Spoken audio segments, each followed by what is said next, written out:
Ribuan peserta jalan sehat di Surabaya, Jawa Timur terlibat ricuh dengan panitia acara. Peserta ricuh akibat berebut kupon dalam peringati Tahun Baru Islam.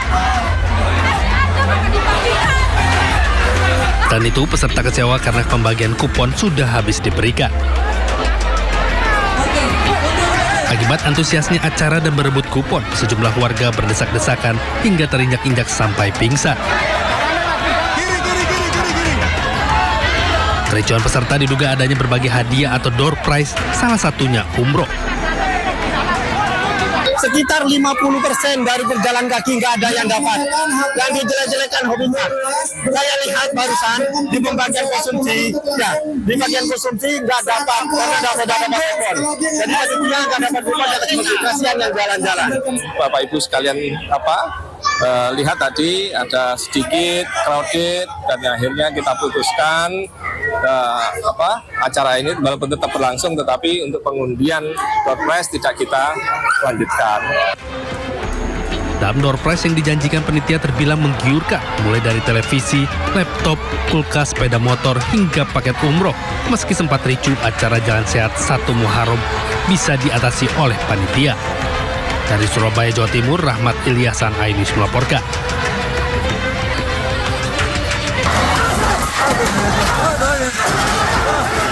Pengunjung Manado Town Square panik dan heboh berlarian karena terdapat seorang pemuda bertelanjang dada masuk mal sambil mengamuk dengan membawa 2 senjata tajam di kedua tangannya. Pengunjung pun bergerak cepat membantu petugas keamanan dengan juga membawa kursi bahkan tangga aluminium agar dapat menghentikan pergerakan pemuda tersebut.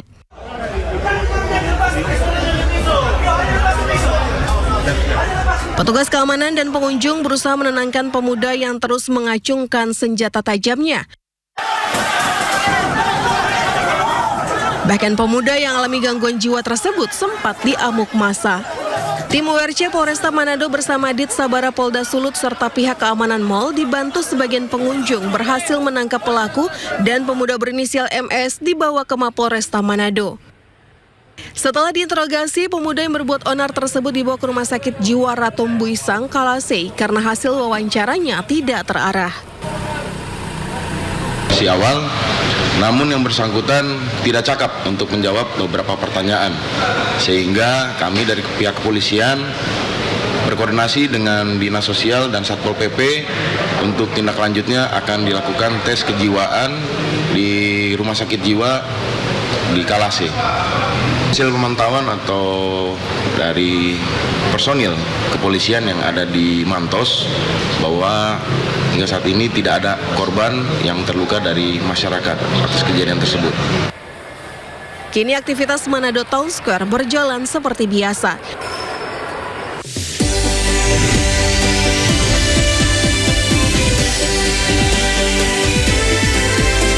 Aksi demonstrasi digelar di kawasan Monumen Nasional di Jalan Medan Merdeka Selatan, Gambir, Jakarta.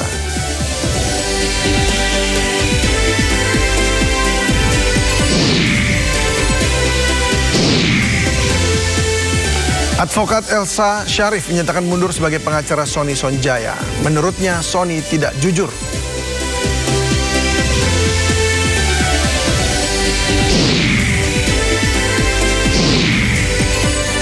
Lionel Messi tampil luar biasa cetak hat-trick untuk Argentina di laga perdana Piala Dunia 2026.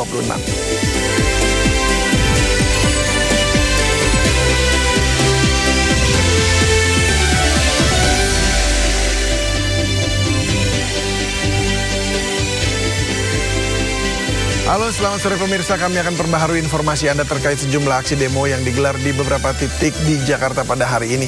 Sementara itu, pasca konferensi pers sekelompok mahasiswa yang menamakan dirinya BEM Bersatu, sejumlah badan mahasiswa di beberapa kampus malah membantah klaim keterwakilan mereka di Konvers. Bersama saya David Silahoy, Anda menyaksikan Sindo Sore.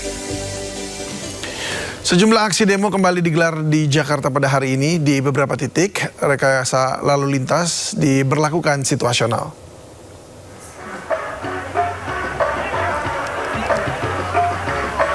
Sejumlah elemen mahasiswa dan masyarakat kembali menggelar demo di Jakarta. Titik-titik yang dipusatkan untuk menggelar demo diantaranya Gedung DPR, MPR, kawasan Patung Kuda Monas, Bundaran HI, serta kantor BGN di Jalan Kebon Siri, Jakarta Pusat. Namun hingga kini kawasan Patung Kuda Monas belum didatangi para pendemo. Lebih dari 4.500 personel gabungan kepolisian disiagakan untuk menjaga jalannya aksi demo. Sementara rekayasa lalu lintas diberlakukan sesuai dengan dinamika di lapangan.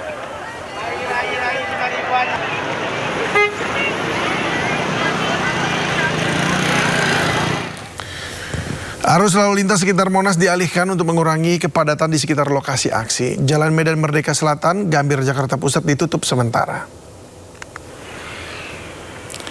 Ya, pemirsa, ruas Jalan Medan Merdeka Selatan menuju Gambir ditutup menggunakan water barrier dan pembatas beton.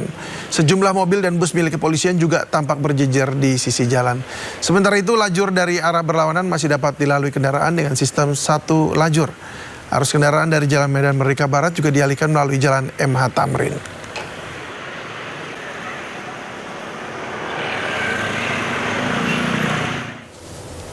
Kepala Kantor Staf Kepresidenan Republik Indonesia Dudung Abdurrahman menegaskan pemerintah selalu membuka ruang untuk publik dalam menyampaikan kritik. Dudung juga meminta masyarakat agar bisa membedakan kritik yang konstruktif dengan tindakan provokasi.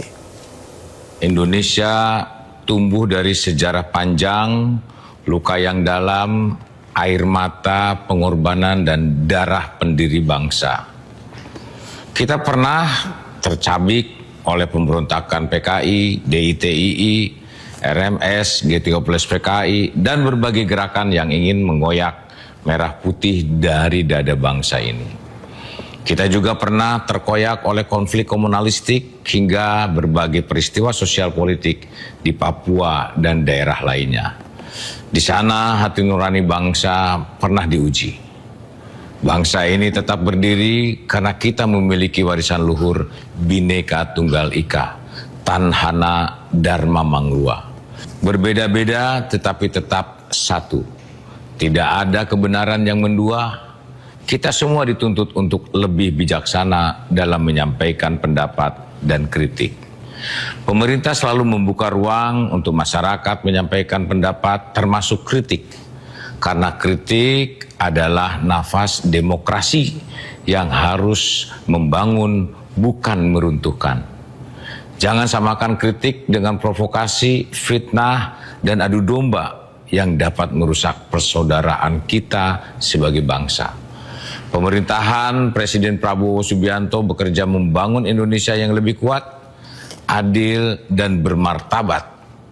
Mari kita bersama sebagai bangsa Indonesia merapatkan barisan dan merawat persatuan untuk menuju Indonesia Emas 2. Aksi unjuk rasa gabungan Aliansi Masyarakat Timur digelar di kawasan seberang Menara Dana Reksa, Jakarta Pusat. Massa menyatakan dukungan penuh keberlanjutan program makan bergizi gratis. Ratusan masyarakat tergabung dalam Aliansi Masyarakat Timur menggelar aksi unjuk rasa di kawasan seberang Menara Dana Reksa, Jakarta Pusat. Massa menyuarakan dukungan atas keberlanjutan program makan bergizi gratis. Massa menilai program MBG berdampak positif dan solusi nyata untuk meningkatkan kesejahteraan serta gizi masyarakat. Massa juga menuntut sanksi tegas bagi para koruptor anggaran MBG.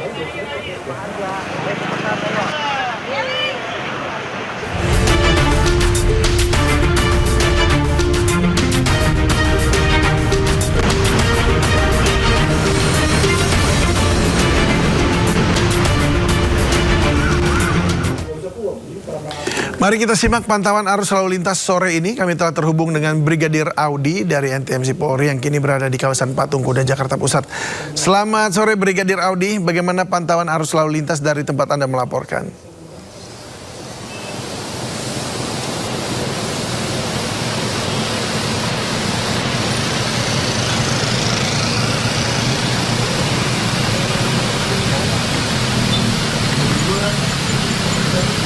Halo, Brigadir Audi, apakah Anda bisa mendengarkan suara saya?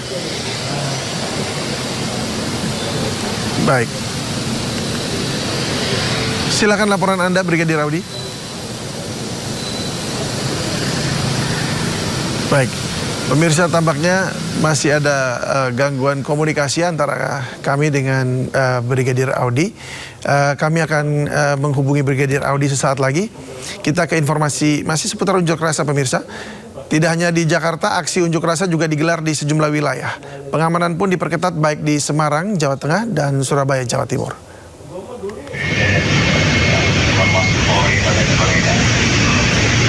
Ya, ratusan polisi bersiap mengawal aksi unjuk rasa yang digelar di depan kantor Gubernur Jawa Tengah, Jalan Pahlawan, Semarang. Masa aksi berkumpul menyampaikan tuntutan terkait kondisi ekonomi Indonesia. Dalam apel pengamanan, aparat diminta mengedepankan pendekatan humanis dan juga persuasif.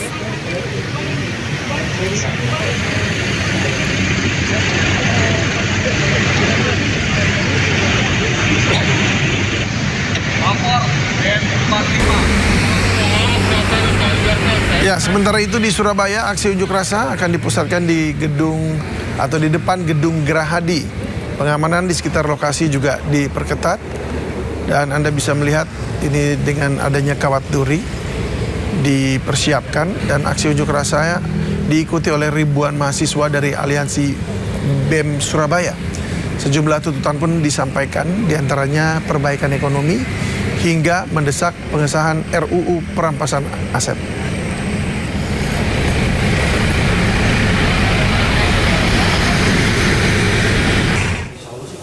Mari kita simak kembali pantauan arus lalu lintas pada sore ini. Kita kembali bergabung dengan Brigadir Audi dari NTMC Polri yang kini berada di kawasan Patung Kuda, Jakarta Pusat. Silakan laporan Anda, Brigadir Audi. Ya baik, terima kasih David dan selamat sore pemirsa. Kembali bersama saya Brigadir Audi dari NTMC Korlantas Polri. Dan saat ini saya tepat berada di kawasan Simpang Tamrin, Patung Kuda, Jakarta Pusat. Untuk arus lalu lintas pada sore hari ini yang bertepatan pada jam pulang perkantoran sudah mulai mengalami peningkatan volume kendaraan yang signifikan, tepatnya dari arah Istana Negara yang akan menuju ke Semanggi dalam situasi ramai cenderung tersendat dikarenakan jumlah kendaraan terus meningkat menjelang traffic light. Dan selepasnya kembali mengalami kepadatan dikarenakan adanya penyempitan ruas jalur dari beberapa jalur menjadi 2 lajur di titik ini dikarenakan adanya proyek pembangunan MRT fase kedua. Untuk itu kami menghimbau kepada para pengguna jalan agar tetap bersabar dan berkonsentrasi serta memberikan lampu isyarat berupa sen ketika akan berpindah jalur. Dan untuk arus lalu lintas pada siang hari tadi juga memang sudah sempat mengalami kepadatan dikarenakan adanya aksi unjuk rasa di titik ini. Namun pada sore hari ini sudah berangsur mulai selesai dan tidak adanya rekayasa lalu lintas, yaitu dari arah Jalan Merdeka Barat yang akan menuju ke arah Tanah Abang tetap dalam situasi relatif lancar. Namun kami tetap menghimbau kepada para pengguna jalan agar berhati-hati keluar masuk kendaraan dari pusat perkantoran. Dan demi meningkatkan kelancaran arus lalu lintas di Tamrin, Jakarta Pusat, Patung Kuda ini, tetap ikuti arahan petugas kami yang berada di lapangan demi kelancaran dan kenyamanan bersama pada saat jam pulang perkantoran berlangsung. Dan arus lalu lintas akan terus terjadi mengalami peningkatan hingga malam nanti. Untuk itu kepada para pengguna jalan tetap berkonsentrasi dan jika dirasa lelah silakan beristirahat di tempat-tempat yang sudah tersedia di setiap titik jalan di Jakarta ini. Bagi Anda yang ingin mendapatkan informasi arus lalu lintas selengkapnya, Anda dapat menghubungi call center kami di 1500669 atau melalui WhatsApp center di 085871500669. Stop pelanggaran, stop kecelakaan, keselamatan milik kita bersama. Sekian Brigadir Audi melaporkan langsung dari Simpang Tamrin, Patung Kuda, Jakarta Pusat. Kita kembali ke studio. Silahkan David. Baik, terima kasih Brigadir Audi atas laporannya dari kawasan Patung Kuda. Selamat bertugas kembali dan salam presisi.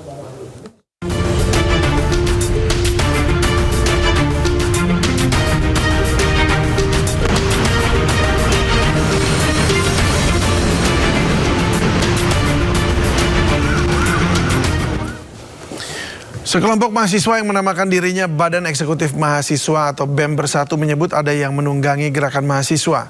Bahkan mereka menuduh mantan Ketua BEM UGM Tio Ardianto dekat dengan jaringan politik.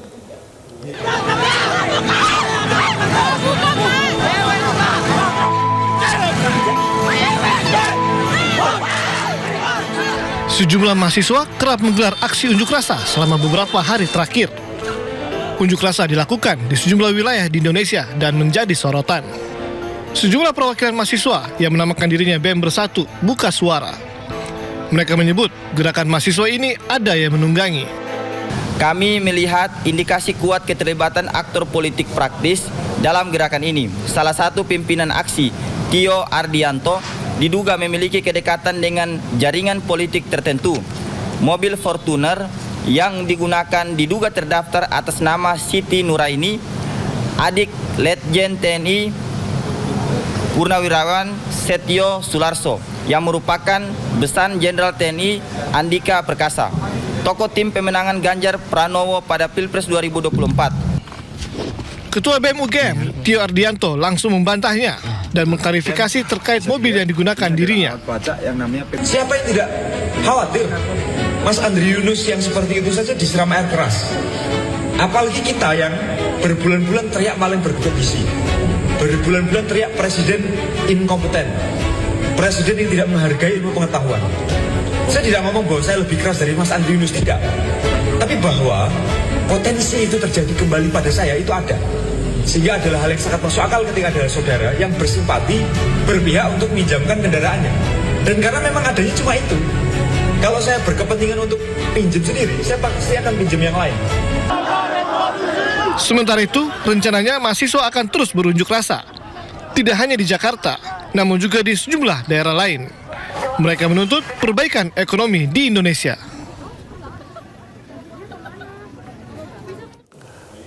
Ya, pemirsa, menariknya pasca konferensi pers sekelompok mahasiswa yang menamakan dirinya BEM Bersatu, sejumlah badan mahasiswa di beberapa kampus membantah klaim keterwakilan mereka di konvers. Ya, yang pertama di media sosial, Himasos Universitas Nasional diunggah surat resmi dengan berisikan FISIP Universitas Nasional tegaskan tidak memiliki BEM Fakultas. Klarifikasi klaim jabatan dalam konferensi pers Aliansi Mahasiswa BEM Fakultas Bersatu. FISIP UNAS meminta kepada pihak-pihak yang terkait untuk tidak menyatakan diri sepihak.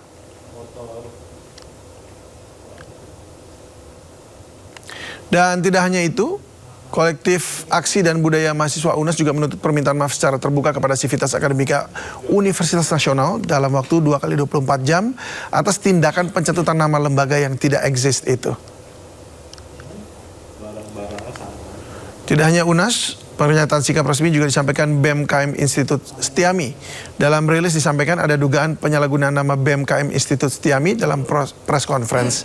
Dan ditegaskan tidak terdapat lembaga bernama BEM Fakultas Ilmu Sosial dan Manajemen Administrasi Institut Setiami. BEM-KM Setiami tidak pernah memberikan mandat penugasan kepada pihak bersangkutan hadir dan mewakili organisasi. Yang berikut pernyataan sikap disampaikan oleh BEM FPSI UNJ. Ditulis pernyataan sikap tentang pelanggaran etik mengatasnamakan BEM FPSI UNJ tanpa persetujuan. BEM FPSI tidak pernah memberikan persetujuan kepada pihak tersebut untuk mewakilkan atau menggunakan nama BEM FPSI UNJ.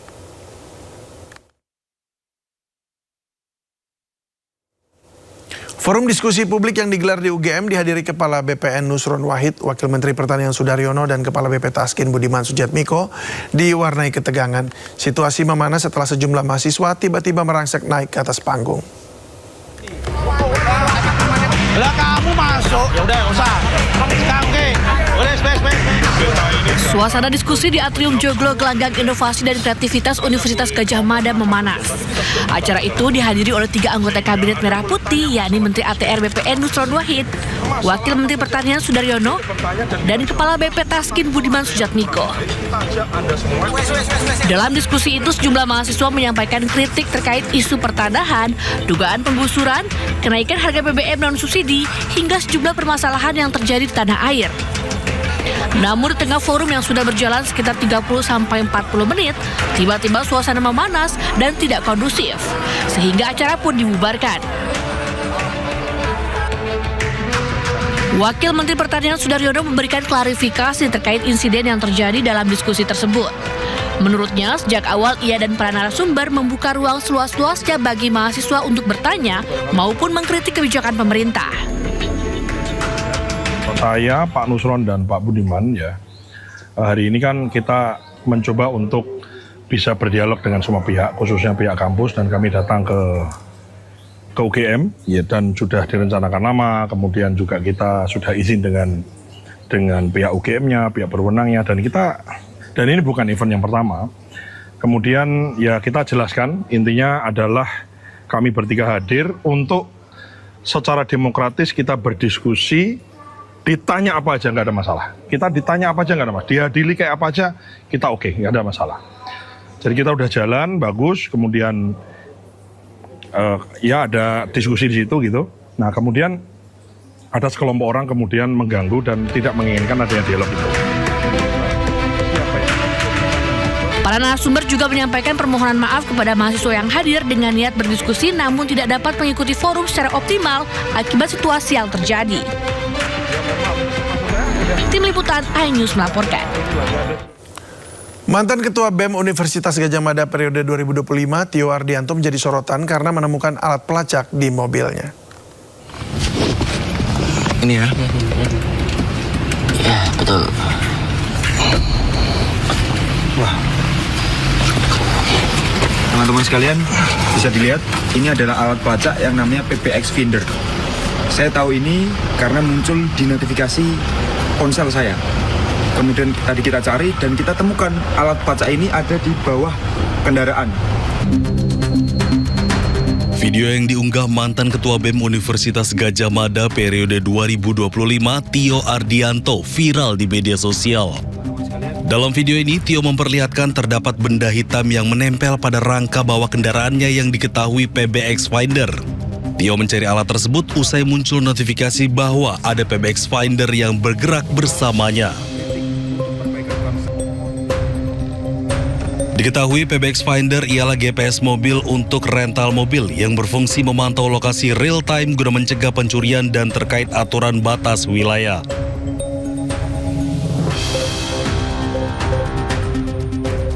PBX Finder merupakan perangkat wireless dengan ukuran kecil dan terkoneksi dengan Bluetooth ponsel.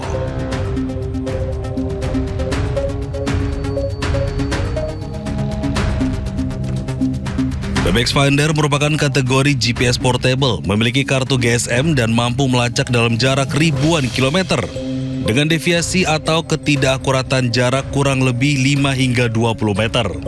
Alat ini dapat mengirimkan sinyal GPS selama terhubung dengan jaringan seluler atau satelit dan memiliki kekuatan baterai hingga 30 hari. Namun, Tio tidak mengetahui siapa yang memasang alat pelacak ini. Meskipun terdeteksi oleh Bluetooth, tetapi Tio cukup kesulitan menemukan alat ini. Tio menduga pemasangan alat pelacak ini usai dirinya vokal menyuarakan kritik dan memimpin aksi demonstrasi bertajuk Gejayan Memanggil di Yogyakarta beberapa waktu lalu.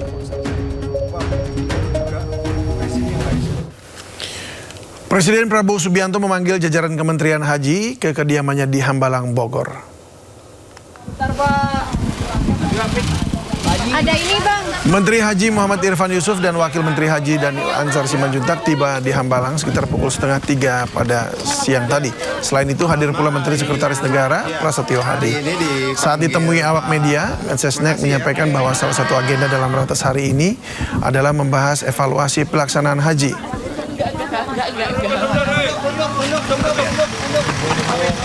Hari ini jadi Bapak Presiden hari ini ada beberapa agenda. Yang pertama adalah beliau memenuhi permohonan dari Komisi 8 dan sekaligus dari tim pengawas haji dan dari Kementerian Haji untuk melaporkan pelaksanaan haji kita tahun 2026 ini. Selanjutnya juga ada beberapa menteri yang dipanggil oleh Bapak Presiden. Ini agenda seluruh umat Islam di Indonesia terkait haji yang pelayanannya prima itu adalah bagian penting. Jadi beliau ingin melihat dan mendengar perbaikan-perbaikan terkait dengan pelaksanaan haji selama ini. Itu. Jadi pelaporan dan berkas yang dibawa Bapak Presiden apa aja Pak? Banyak nanti. Jadi ada sekitar 20 poin perbaikan yang kita lakukan dan itu nanti akan disampaikan kepada Pak Presiden. Catatan Pak Presiden adalah mimpi sebagian besar umat Islam itu harus dilaksanakan dengan baik dan hari ini kami ingin laporkan pelaksanaan haji tersebut. Termasuk soal kesehatan Pak? Semuanya. Yang jelas Pak Prabowo ingin memfasilitasi mimpi umat Islam yaitu berhaji agar bisa berjalan dengan baik. Itu catatan